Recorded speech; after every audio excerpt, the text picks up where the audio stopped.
Hello बच्चों, एक बार फिर मैं आलोक कुमार आप सभी का आलोक फिजिक्स क्लास में स्वागत करता हूं। जैसे कि हम लोगों ने पिछले क्लास में बच्चों गैसों के गति सिद्धांत की जो अवधारणाएं थी उस पर हम लोगों ने विचार करके विभिन्न भागों को हम लोगों ने पूरा किया था बच्चों। तो चलिए आज हम लोग उसी क्लास को हम लोग आगे बढ़ाएंगे बच्चों, और फिजिक्स में एक नए टॉपिक्स जिसे हम लोग ऊष्मा और ताप कहते हैं, है ना, उसे आज आप लोगों के सामने में रखने का मैं प्रयास करूंगा। आप लोग अच्छी तरह से मेरे इस वीडियो पर गौर करें बच्चों, इसे ध्यान से देखने का प्रयास करें, है ना, ताकि आप लोगों को ऊष्मा और ताप के बारे में अच्छी तरह से समझ में आ जाए। इसमें कहीं भी आप लोगों को किसी प्रकार की कोई शंका ना महसूस हो, है ना। इस वीडियो पे आप लोग बने रहें, आप लोगों को आज बहुत कुछ मिलने वाला है। जो भी ऊष्मा और जैसे कि हीट एंड टेम्परेचर के विषय में जो भी तरह की आप लोगों को शंका है, कन्फ्यूज़न है, आज सारा इस वीडियो में आप लोगों का दूर हो जाएगा बच्चों। आप लोग ध्यान से आज यहाँ पर मेरे वीडियो पर आप लोग बने रहें, है ना। ज़्यादातर बच्चों को, है ना, यदि फिजिक्स में दिक्कतें आती है तो यही टॉपिक्स है कि ऊष्मा और ताप। सभी बच्चों को लगता है कि ऊष्मा और ताप जो है एक ही प्रकार का चीज़ होता है ना। ऊष्मा और टेम्परेचर देखने से भी हम लोगों को और अनुभव करने से भी हम लोगों को वह ऐसा ही महसूस होता है कि जनरली हम लोग अपने सामाजिक जीवन में भी ऊष्मा और, है ना, टेम्परेचर को कभी कभी हम लोग एक ही चीज़ से रिलेट कर देते हैं, लेकिन ऐसी बातें नहीं है। फिजिक्स की स्टडी में हर चीज़ को जो है एक बेसिक, है कि नहीं, चीज़ों पर फोकस करके उसे हर चीज़ समझाया जाता है ना, कि ये कैसा होता है, वो कैसा होता है, कि ऊष्मा आखिर क्या होता है, दोनों के बीच में डिफरेंस क्या होता है। तो आज हम सारा जो कन्फ्यूज़न जो है ऊष्मा और ताप के बीच में है, आज इस वीडियो में हम कंप्लीट करने वाले हैं बच्चों। तो आज आप लोग मेरे साथ बने रहें और इस वीडियो का आप लोग मज़ा लें, है ना। तो चलिए हम लोग शुरुआत करते हैं बच्चों ऊष्मा से, है कि नहीं, कि ऊष्मा क्या होता है। आप लोग आज यहाँ पर समझेंगे कि ऊष्मा क्या होता है। ऊष्मा, जिसको इंग्लिश में हम लोग हीट भी कहते हैं, है कि नहीं। ज़्यादातर हमारे दैनिक जीवन में बच्चों की हीट को कभी कभी हम लोग टेम्परेचर के साथ भी रिलेट कर देते हैं, कभी कभी टेम्परेचर को हम लोग हीट के साथ भी रिलेट कर देते हैं, है कि नहीं। कभी कभी हम लोग कि कहीं पे मान लीजिए कि आग जल रही है तो उससे हम लोग कभी कभी कह देते हैं कि इससे हमको हीट लग रही है, हमको टेम्परेचर लग रही है कि नहीं। तो इसका टेम्परेचर इतना है, इसका हीट इतना है। तो बेसिक कन्फ्यूज़न जो होती है हमारे रोज़मर्रा की ज़िंदगी में सबों के बीच में व्याप्त रहती है।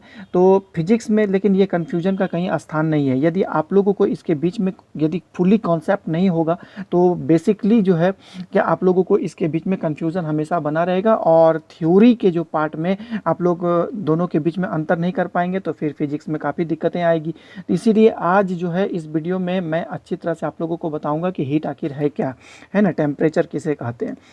तो इसे आप लोग ध्यान से देखने का प्रयास करें।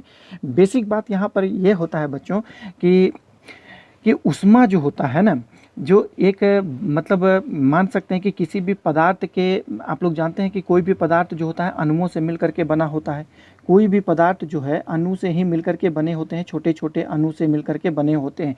और आप लोग ये भी जानते हैं कि पदार्थ के अंदर अणु जो होती है वो स्थिर अवस्था में नहीं होती है, वो गति करते रहती है हमेशा, है कि नहीं। वो हमेशा गतिशील रहती है ना। चाहे वो सॉलिड हो, चाहे वो लिक्विड हो, चाहे वो गैस हो, किसी भी अवस्था में अणु जो होती है वो कभी भी स्थिर नहीं हो सकती है, वो हमेशा कोई ना कोई गति उसमें रहता है। यदि आप उसके मान लेते हैं कि जो रेखिक गति होती है जिसमें काइनेटिक एनर्जी पाया जाता है, यदि आप लोग उसे किसी बल के द्वारा या अंतर आणविक बल के द्वारा, है ना, उसे कंट्रोल यदि कर लिया जाता है तो उसमें कंपन जो अणु जो आपस में कंपन करते हैं अपने माध्य स्थिति के इर्द गिर्द, उसमें वो गति मौजूद हो जाती है। यदि कंपन को भी यदि किसी प्रकार स्टोर कर लिया जाता है ना, तो मान लेते हैं कि अणु जो होती है अपने अक्ष के परितः घूर्णन गति करती है, तो वो गति उसमें मौजूद होती है। इसका मतलब है कि अणु में 3 प्रकार की गतियां पाई जाती है, एक होती है रेखिक गति, और एक होती है कंपन गति, और एक प्रकार की घूर्णन गति होती है।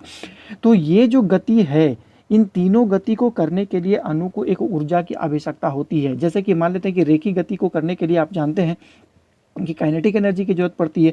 कंपन गति करने के लिए उसके पास कुछ ना कुछ पोटेंशियल एनर्जी होनी चाहिए, और उसको रोटेशनल मोशन करने के लिए कुछ ना कुछ रोटेशनल एनर्जी की भी जरूरत पड़ती है। तो इस तीनों एनर्जी को कुल मिला करके हम है ना, पदार्थ की उष्मीय मान कहते हैं, उष्मीय अवस्था हम लोग उसको कहते हैं बच्चों। यही ऊर्जा जो होती है पदार्थ की ऊष्मा को दर्शाता है। ये बात आप लोगों को समझ में आ गया होगा कि अणु की जो कुल ऊर्जा होती है ना, किसी भी पदार्थ के अणु की जो कुल ऊर्जा होती है वही कुल ऊर्जा ऊष्मा के मान को दर्शाता है ना। तो हम यहाँ पर एक बात यहाँ पर लिख देता हूँ कि ऊष्मा जो होती है बच्चों की एक प्रकार की ऊर्जा होती है। ऊष्मा एक प्रकार की ऊर्जा है, एक प्रकार की ऊष्मा एक प्रकार की क्या है, ऊर्जा है। ऊर्जा है जो वस्तु की या जो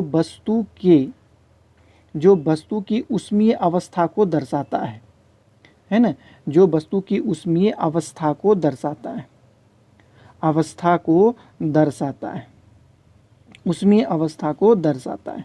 ये बात समझ में आ गया कि ऊष्मा एक क्या है, ऊर्जा होती है, एक एनर्जी है।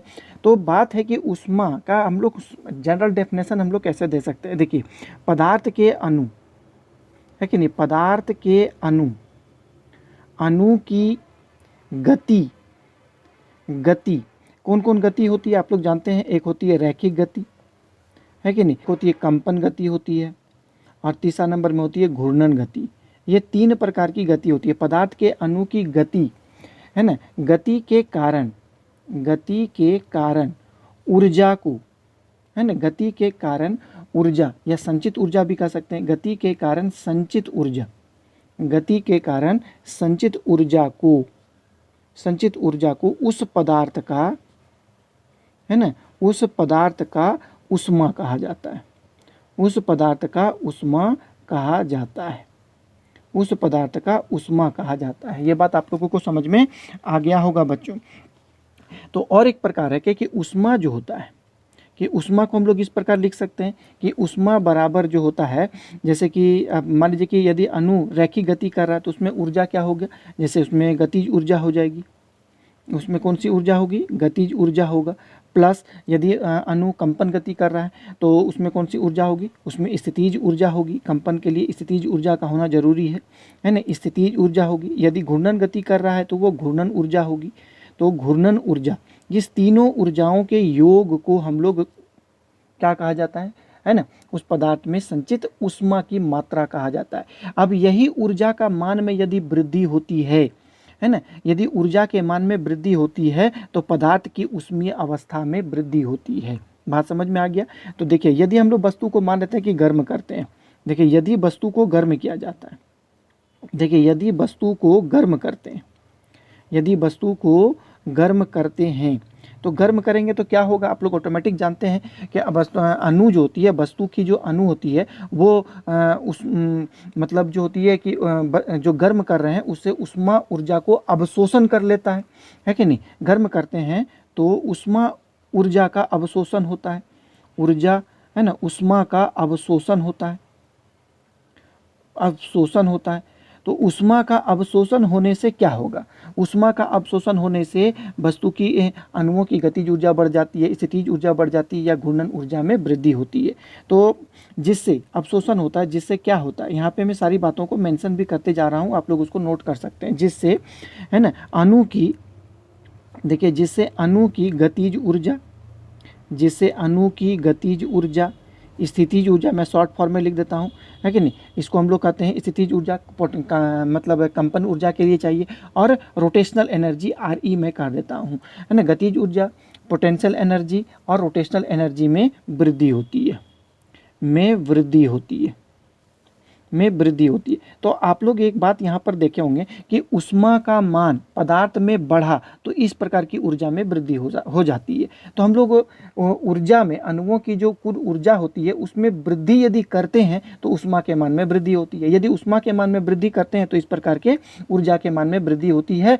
तो ये बात आप लोगों को कन्फर्म हो गया, निश्चित हो गए होंगे, है कि नहीं, कि ऊष्मा का जो मात्रा है, ऊष्मा की जो परिमाण है वो किस पर निर्भर करता है, अणुओं की इन ऊर्जाओं पर निर्भर करता है। इस ऊर्जा के मान में यदि वृद्धि होगी तो ऊष्मा ऊर्जा में भी वृद्धि होगी। अब यहाँ पर एक बात और आता है बच्चों कि यदि ऊष्मीय अवस्था में वृद्धि होने से क्या होगा, है कि नहीं। तो उष्मीय अवस्था, पदार्थ के उष्मीय अवस्था में यदि वृद्धि हो रही है तो आप समझ जाइए कि उस वस्तु का ताप बढ़ रहा है, टेम्परेचर में वृद्धि हो रही है। तो यहाँ पर एक स्टार देकर के मैं लिख देता हूँ कि देखिए वस्तु की उष्मीय अवस्था में, है कि नहीं, वस्तु की उष्मीय अवस्था में वृद्धि होने से, है ना, वस्तु की उष्मीय अवस्था में वृद्धि होने से वस्तु का, है ना, वस्तु का ताप बढ़ता है, ताप बढ़ता है कि नहीं। और उष्मीय अवस्था के घटने से ताप में कमी आती है। इसका उल्टा भी सही है, वस्तु की उष्मीय अवस्था में वृद्धि होने से वस्तु का ताप बढ़ जाता है, टेम्परेचर बढ़ जाता है। बात समझ में आ गया आप लोगों को बच्चों की। सबसे पहले आप लोगों को समझना था कि उष्मीय अवस्था क्या है, उष्मा क्या है, इसको समझ में आ गया। उष्मीय अवस्था में वृद्धि होने से वस्तु का ताप में वृद्धि हो जाती है, क्लियर हो गया बात। लेकिन अब यहाँ पर आप लोगों को अंतर समझने की जरूरत है कि उष्मा और ताप में क्या अंतर है, क्योंकि यहाँ पर दोनों टॉपिक्स इस सेंटेंस में आ गया है, तो इसको समझना जरूरी है कि उष्मा और ताप में क्या अंतर हो सकती है। तो एक बात आप लोगों को समझ में आ गया कि बच्चों की उष्मा क्या होती है। उष्मा क्या होती है कि अणुओं की कुल ऊर्जा है। लेकिन ताप को हम लोग कैसे परिभाषित करेंगे। तो उष्मा, एक बात समझिए कि जब आप किसी वस्तु को छूते हैं, या इसका उदाहरण मैं देता हूं, उष्मा का एक उदाहरण देता हूं, चलिए धीरे धीरे सारी बातें क्लियर होगी। उष्मा, जब आप धूप में बैठे रहते हैं, मान लेते हैं कि जब आप धूप में बैठते हैं, जब आप धूप में बैठते हैं तो क्या होता है, आपका शरीर उष्मा का अवशोषण करता है, आपका शरीर धूप से उष्मा का अवशोषण कर लेता है, अवशोषण करने से आपका शरीर क्या हो जाता है, गर्म हो जाता है ना। जब आप बर्फ में बैठते हैं या ठंडी रूम में बैठते हैं, जब आप किसी ठंडी रूम में बैठते हैं या बर्फ में बैठते हैं, किसी ठंडी, है ना, रूम में बैठते हैं, ठंडी रूम में बैठते हैं, तो इससे क्या होता है कि आपके शरीर से उष्मा का त्याग होता है। तो इसमें उष्मा का त्याग होता है, आपका शरीर जो होता है उष्मा बाहर निकालता है, तो जिससे आपको क्या महसूस होता है, ठंडा। बात समझ में आ गया। तो जब आप धूप में बैठते हैं तो उष्मा का अवशोषण होता है, तो इससे आपको गर्म फील हो रहा है। जब आप किसी ठंडे रूम में बैठते हैं, एसी वाले कमरे में बैठते हैं, तो इससे आपको क्या होता है, शरीर आपका उष्मा को बाहर निकालता है, जिससे आपको फील क्या होता है, ठंडा का।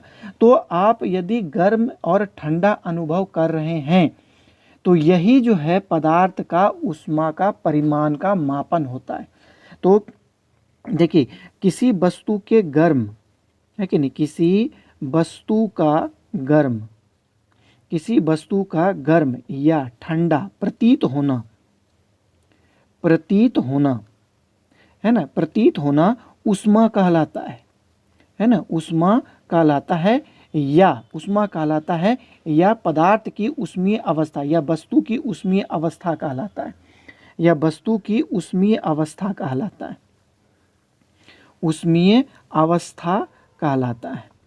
उष्मीय अवस्था कहलाता है बच्चों।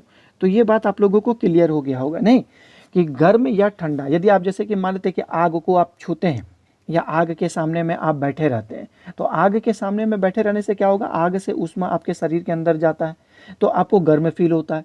जब आप किसी ठंडे, यदि बर्फ़ को आदि को आप खाते हैं या पीते हैं, तो आपको क्या होता है, ठंड महसूस होता है। क्यों? क्योंकि जो ठंडी चीज़ होती है वो क्या करता है, आपके शरीर से उष्मा का अवशोषण कर लेता है। तो जब आपके शरीर से उष्मा बाहर निकलती है तो आपको ठंड महसूस होता है। तो इसी अवस्था को गर्म लगना या ठंडा लगना, ये उष्मा को दर्शाता है, ये उष्मा कहलाता है। क्लियर हो गया बात। अब यहाँ पर आगे हम लोग एक चीज़ और देखेंगे बच्चों, कि उष्मा का जो अवधारणा होती है, कि आखिर उष्मा का आणविक अवधारणा क्या हो सकती है, इसके बारे में हम लोग बात करते हैं। थोड़ा प्राचीनतम बात भी कर लेंगे बच्चों। देखिए, उष्मा की अवधारणा, पोस्टुलेट्स ऑफ हीट क्या क्या होता है। जो प्राचीन समय में, है कि नहीं, प्राचीन समय की बात है, उस समय की बात को थोड़ा सा जान लेना चाहिए कि प्राचीन समय के लोग, जो मतलब जिस समय विज्ञान उतना डेवलप नहीं था, धीरे धीरे विकसित हो रहा था, आदमी जो है गर्म वस्तु को छूते थे तो गर्म महसूस होता था, ठंडी वस्तु को छूते थे तो ठंडी महसूस होता था। तो वो लोग कभी कभी सोच में पड़ जाते थे कि आखिर ऐसा क्यों होता है कि वस्तु को गर्म छूते हैं तो गर्म लगता है, ठंड को छूते हैं तो ठंड वस्तु लगती है, आखिर ऐसा क्यों होती है। तो उसने अपने मन में ही जो है एक अवधारणा को विकसित किया। क्या विकसित किया कि किसी भी पदार्थ में जो नहीं है जो है ना कि एक प्रकार का तरल पाया जाता है। पदार्थ में क्या होता है, एक प्रकार का तरल पाया जाता है। पदार्थ में एक प्रकार का तरल पाया जाता है। पदार्थ में एक प्रकार का तरल पाया जाता है। एक लिक्विड होता है, फ्लूइड होता है, नहीं एक तरल होता है, जिसे क्या कहते हैं, कैलोरी कहते हैं। इसी तरल को हम लोग कैलोरी कहा जाता है, इसी को कैलोरी कहा जाता है ना। आप जानते हैं कि उष्मा का CGS मात्रक होता है कैलोरी, इसी को कैलोरी कहते हैं। कहता है कि जब हम लोग जब पदार्थ को छूते हैं और ये तरल जो होता है यदि बह करके हमारे शरीर में आ जाए, है कि नहीं। देखिए जब तरल बहकर हमारे शरीर में आता है, हमारे शरीर में आता है, जब यह तरल बह करके हमारे शरीर में आता है तो हमें गर्म महसूस होती है, तो हमें गर्म महसूस होता है, हमें गर्म महसूस होता है। और जब यह तरल हमारे शरीर से बाहर निकल करके चला जाता है, देखिए जब तरल शरीर से, है ना, शरीर से निकल कर के बाहर जाता है, शरीर से निकल कर बाहर जाता है तो हमें ठंड फील होता है, तो हमें ठंड महसूस होता है या अनुभव होता है, हमें ठंड अनुभव होता है, हमें ठंड अनुभव होता है ना। लेकिन आधुनिक अवधारणा इस प्रकार के सिद्धांत को खारिज कर देती है ना। जो रिसेंट जो है जो मॉडर्न साइंस है वो ऐसा अभी तक किसी प्रकार का तरल का कोई खोज नहीं कर पाया है, तो इस प्रकार का जो कोई भी सिद्धांत नहीं है। लेकिन ये शुरुआती समय में ऐसा ही माना जाता था। लेकिन यहाँ पे लिख देते हैं कि लेकिन आधुनिक विज्ञान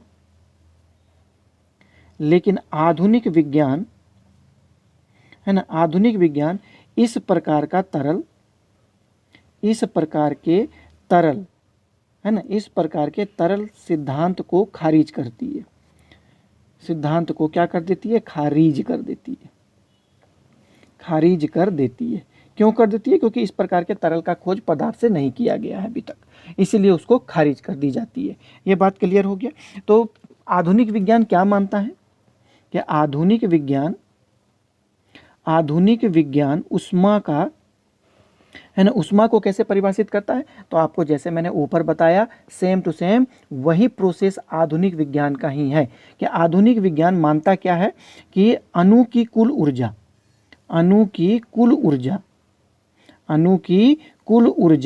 उष्मा ऊर्जा है, कुल ऊर्जा उष्मा ऊर्जा होती है, उष्मा ऊर्जा होती है। ये सिद्धांत आपको पता चलता है। क्लियर हो गया बातें। तो अब यहाँ पर उष्मा के बारे में आपको कोई कंफ्यूजन नहीं होगा, है ना। अब यहाँ पर बात आता है बच्चों की ताप का कॉन्सेप्ट, कि टेम्परेचर क्या होता है, कि ताप क्या होता है, जिसको हम लोग टेम्परेचर भी कहा जाता है। टेम्परेचर किसको हम लोग कहते हैं, तो इसको आप लोग ध्यान से समझने का प्रयास करिएगा। ये ताप क्या है, उष्मा के परिमाण को, है कि नहीं, उष्मा की मात्रा को जिस चीज़ में मापा जाता है कि नहीं, मात्रा को समझ रहे हैं ना, कि जैसे कि उष्मा के मात्रा बढ़ने से वस्तु के ताप में वृद्धि होती है। तो उष्मा के जो मात्रा जो होती है, मात्रा या परिमाण को ही हम लोग ताप कहा जाता है। इस बात को आप लोग समझने का प्रयास करिए, है कि नहीं।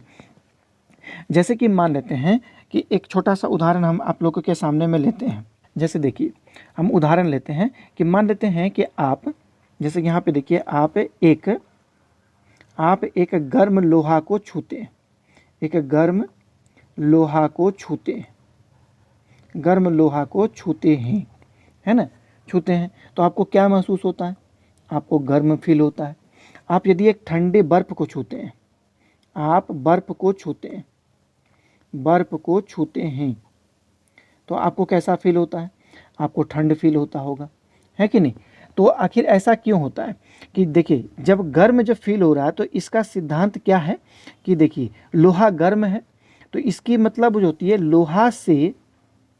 लोहा से उष्मा बाहर निकल कर कहाँ जा रहा है, आपके शरीर में जा रहा है कि नहीं। तो इसका मतलब है कि ये जो बहाव हो रहा है, उष्मा का जो बहाव हो रहा है, ये आप देख रहे हैं कि उष्मा का बहाव कि ज़्यादा उष्मीय क्षेत्र से कम उष्मीय क्षेत्र की ओर हो रहा है।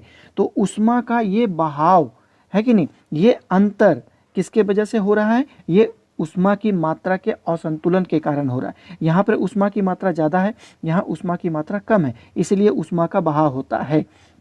आप लोग ऐसे भी देखे होंगे कि जब मान लीजिए कि किसी टंकी में पानी भर दीजिए तो यहाँ पर आपका पानी की मात्रा ज़्यादा है, यहाँ पर पानी की मात्रा कम है कि नहीं? तो इसको यदि पाइप से आप जोड़ देंगे तो पानी क्या होगा कि जिसकी मात्रा यहाँ पर मतलब जो ऊंचा में है उससे पानी निकल करके नीचे वाले क्षेत्र में आता है। कब तक आता है? कि जब तक कि दोनों का लेयर समान ना हो जाए तब तक आता है। तो इसी प्रकार हो, लोहा से यहाँ पर ऊष्मीय मान ज़्यादा था लोहा का, है ना, लोहा की ऊष्मीय अवस्था ज़्यादा है, मतलब ऊष्मा की मात्रा ज़्यादा है, यहाँ पर ऊष्मा की मात्रा कम है। तो इससे ऊष्मीय असंतुलन पैदा होता है, जिससे ऊष्मा का बहाव लोहा से हमारे शरीर की ओर होता है ना, कि ऊष्मा यहाँ से निकल करके इसमें जाता है ना। तो ये असंतुलन की वजह से होता है। तो ऐसे ही असंतुलन को हम लोग ताप कहा जाता है। बात समझ में आ गया? इसी प्रकार की अवस्थाओं को हम लोग ताप कहते हैं। कि इसकी हम लोग कहेंगे कि यहाँ पर ताप की मात्रा कम है, यहाँ पे ताप की मात्रा ज़्यादा है, इसीलिए ऊष्मा का बहाव हुआ। तो समझ में आया आप लोगों को ताप के बारे में बच्चों? तो यहाँ पर क्या लिखेंगे, देखिए कि देखिए दूसरी बात है, यहाँ इसको क्लियर कर देते हैं कि देखिए कि ऊष्मा का बहाव, देखिए ऊष्मा का बहाव है कि नहीं, ऊष्मा का बहाव अधिक ऊष्मीय क्षेत्र से, ऊष्मा का बहाव अधिक ऊष्मीय क्षेत्र से, है ना, ऊष्मा का बहाव अधिक ऊष्मीय क्षेत्र से कम ऊष्मीय क्षेत्र की ओर होता है, कम ऊष्मीय क्षेत्र की ओर होता है, कम ऊष्मीय क्षेत्र की ओर होता है, कम ऊष्मीय क्षेत्र की ओर होता है। और ठंड हमको कब लगती है बच्चों? कि ठंड हमको कब लगती है? जैसे कि हम लोग बर्फ़ को छूते हैं तो यहाँ बर्फ़ है और यहाँ हमारा शरीर है, तो हमारे शरीर से जो होती है ऊष्मा निकल करके बर्फ़ की ओर जाती है। तो हमारे शरीर से जो ऊष्मा बाहर निकल रही है तो जिससे हमको क्या फील होता है? ठंड निकलता है कि नहीं? तो आप लोग हर स्थिति में आप लोग देखें कि ऊष्मा का बहाव जो होती है अधिक ऊष्मीय क्षेत्र से कम ऊष्मीय क्षेत्र की ओर होता है। तो इसी प्रकार की अवस्था को देखिए, ऊष्मा की इस प्रकार की अवस्था, ऊष्मा की इस प्रकार की अवस्था, ऊष्मा की इस प्रकार की अवस्था को, इस प्रकार की अवस्था को क्या कहते हैं? ताप कहा जाता है। इस प्रकार की अवस्था को ताप कहा जाता है। बात समझ में आ गया?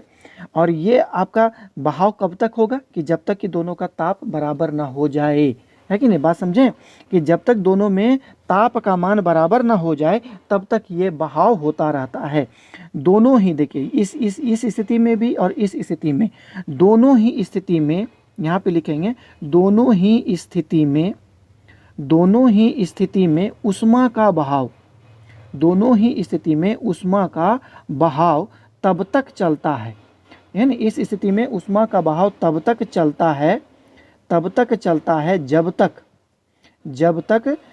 तक ऊष्मा, जब तक ताप की मात्रा, जब तक ताप की मात्रा समान ना हो जाए, समान, जब तक ताप की मात्रा समान ना हो जाए, है ना। तो इसी प्रकार की अवस्था होती है, मतलब ताप जो होती है इसी प्रकार की अवस्था को बतलाती है कि नहीं? यहाँ पर तापीय अवस्था मतलब कह सकते हैं कि लोहा से जब ऊष्मा निकल करके हमारे शरीर में जा रहा था तो यहाँ ऊष्मीय मान ज़्यादा था और यहाँ पर ऊष्मीय मान कम था, ऊष्मा का बहाव हुआ। ऊष्मा का बहाव कब हुआ? जब तक कि दोनों में ताप की अवस्था बराबर नहीं हो गई तब तक। तो इसी प्रकार की अवस्था को हम लोग ताप कहा जाता है बच्चों। तो समझ में आ गया बच्चों कि जब हम लोग किसी वस्तु को छूते हैं तो गर्म महसूस होता है। तो गर्म महसूस क्यों होता है? क्योंकि ऊष्मा बह करके हमारे शरीर में आती है कि नहीं? तो ये बहाव जो होता है यही ऐसी अवस्था है जो कि ताप को दर्शाता है। अब एक बात यहाँ पर और समझिए कि ऊष्मा के बहाव की दिशा ताप द्वारा निर्धारित की जाती है ना। देखिए ऊष्मा के बहाव की दिशा, है ना, ऊष्मा के बहाव की दिशा ताप द्वारा निर्धारित की जाती है। ऊष्मा के बहाव की दिशा ताप द्वारा निर्धारित की जाती है। ऊष्मा के बहाव की दिशा ताप द्वारा निर्धारित की जाती है, ताप द्वारा निर्धारित की जाती है बच्चों। तो ताप द्वारा आप लोगों को देखे होंगे कि ऊष्मीय अवस्था, लोहा की ऊष्मीय अवस्था ज़्यादा थी, इसका मतलब है कि यहाँ का ताप ज़्यादा था। अब देखिए यह शरीर की ऊष्मीय अवस्था कम थी इसलिए यहाँ पर ताप कम था। तो यहाँ पर इसका मतलब है कि अधिक तापमान वाले क्षेत्र से कम तापमान वाले क्षेत्र में ऊष्मा का बहाव होता है। है ना। तो कब तक बहाव होता है कि जब तक कि दोनों में ताप की उष्मा की मात्रा समान ना हो जाए। आगे अभी और बाकी है बच्चों, अभी थोड़ा सा समझने के लिए, है ना। तो ये जब तक दोनों में उष्मा की मात्रा ताप की मात्रा समान हो गया, तो अब यहाँ से क्या होगा, उष्मा का बहाव नहीं होगा। लेकिन क्या, एक बात हमको बताइए कि जब दोनों में ताप की मात्रा समान हो जाए, क्या फिर भी उसमें उष्मा की मात्रा समान हुई या नहीं हुई? बात समझ में आया? हम लोग क्या कहा कि लोहा तो ज़्यादा गर्म है, शरीर हम लोगों का कम गर्म है, तो दोनों में ताप की अवस्था बराबर हो गई, दोनों में ताप की मात्रा जो होती है बराबर हो गई, तो उष्मा का बहाव होना बंद हो गया। तो इसका मतलब क्या कि लोहा में उष्मीय मान और शरीर में उष्मीय मान, क्या दोनों का मान बराबर होता है? हो जाएगा इस अवस्था में? ऐसी बातें नहीं होती। लोहा जो होती है ये, इसमें सिर्फ, है ना, ताप की मात्रा दोनों में बराबर हुआ है, उष्मा की मात्रा बराबर नहीं हुआ है। ऐसा हो भी सकता है और नहीं भी हो सकता है। तो यहाँ पर एक बात आप लोगों को समझनी जरूरी है, मैं यहाँ पर नेक्स्ट पेज में उसको बताता हूँ। अब देखिए यहाँ पर, जैसे कि मान लेता हूँ कि यहाँ पर मेरा दो वस्तु है बच्चों, एक वस्तु यहाँ पर है और एक वस्तु यहाँ पर है कि नहीं, दो वस्तु है। अब इस दोनों वस्तु में यदि इसका तापमान, इसका टेम्परेचर, हम लोग मान लेते हैं कि दोनों का टेम्परेचर T है कि नहीं, फिर भी इस दोनों में उष्मा की मात्रा अलग अलग हो सकती है। दोनों का तापमान समान है, लेकिन फिर भी दोनों में उष्मा की मात्रा अलग अलग हो सकती है। तो आप कहिएगा कि ऐसा कैसे संभव है? तो आप लोग उष्मा की जो मात्रा होती है कि इस पदार्थ के अणु की किस पे, ऊर्जा पर निर्भर करती है, अणुओं की गति पर निर्भर करती है। तो हो सकता है कि इस पदार्थ के अणु की गति ज़्यादा हो और इस पदार्थ के अणु की गति कम हो। जैसे कि उदाहरण आप देते हैं कि यहाँ पर हम लोहा ले लेते हैं या कोई ठोस ले लेते हैं और यहाँ पर हम एक लिक्विड ले लेते हैं। तो दोनों को यदि हम गर्म करेंगे तो एक ऐसी अवस्था आएगी कि जब दोनों ही वस्तु का ताप समान हो जाएगा। जब इसमें भी आप थर्मामीटर लगा करके देखेंगे तो ये भी 10 डिग्री सेल्सियस बता रहा है, ये भी 10 डिग्री सेल्सियस बता रहा है, लेकिन आपका कॉमन सेंस क्या कहता है कि लोहा का जो होता है अणु की गति पानी की तुलना में, मैंने लिक्विड की तुलना में कम होती है। तो इसका मतलब है कि इसका उष्मीय मान कम होगा, लेकिन लिक्विड का उष्मीय मान ज़्यादा होगा। इसीलिए तापमान समान हो सकता है लेकिन टेम्परेचर दोनों में, है ना, तापमान समान हो सकता है लेकिन उष्मीय मान दोनों में अलग अलग हो सकता है। ऐसा हो सकता है। तो हमने क्या कहा कि समान ताप, देखिए समान ताप वाले वस्तु में, है ना, समान ताप वाले वस्तु में उष्मा की मात्रा, समान ताप वाले वस्तु में उष्मा की मात्रा अलग अलग हो सकती है, अलग अलग हो सकती है, अलग अलग हो सकती है। तो ये चीज़ आपको सोच पर निर्भर करता है कि आप उसको कैसे ढंग से सोचते हैं। अब यहाँ पर एक बात हम लोग और समझेंगे कि मान लेते हैं कि यहाँ पर मेरे पास दो वस्तु है, एक वस्तु ये है और एक वस्तु ये है। अब इस दोनों वस्तु को हम लोग कहेंगे कि ये दोनों वस्तु मान लेते हैं कि सॉलिड है, ये भी आयरन है, ये भी आयरन है और ये भी आयरन है, दोनों लोहा है। इस दोनों वस्तु में उष्मा की मात्रा, Q की मात्रा समान है, उष्मा की मात्रा दोनों समान है। तो आप क्या कहेंगे कि दोनों की वस्तु में टेम्परेचर भी समान हो सकता है?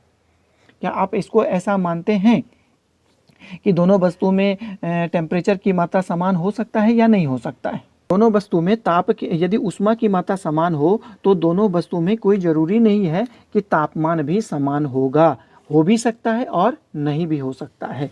तो यहाँ पे लिखेंगे कि समान उष्मा, है ना, समान उष्मा वाले वस्तु में ताप की मात्रा, है ना, ताप की मात्रा समान हो भी सकती है और नहीं भी हो सकती है, और नहीं भी हो सकती है, और नहीं भी हो सकती है। ये बात आप लोगों को समझ में आ गया होगा। लेकिन एक बात और है कि उष्मा को आप, यदि आप कोई घटना कह सकते हैं, माने कि कोई घटना है, या आप इस तरह भी कह सकते हैं कि उष्मा जो है किसी घटना का कारण है ना, किसी घटना का कारण है। मतलब कोई भी घटना घटती है तो किसी न किसी कारण से घटती है ना। कोई भी जब घटना घटती है, जैसे मान लेते हैं कि कार का एक्सीडेंट हुआ, तो क्यों एक्सीडेंट हुआ? हो सकता है कि उसका ब्रेक फेल हो गया होगा। तो घटना होने का कारण क्या है? उसका ब्रेक फेल होना, तो एक कारण है। तो उष्मा को आप किसी घटना का यदि कारण मान लेते हैं तो ताप क्या होगा, है ना, उस घटना का प्रभाव होगा, है कि नहीं, उस घटना का प्रभाव होगा।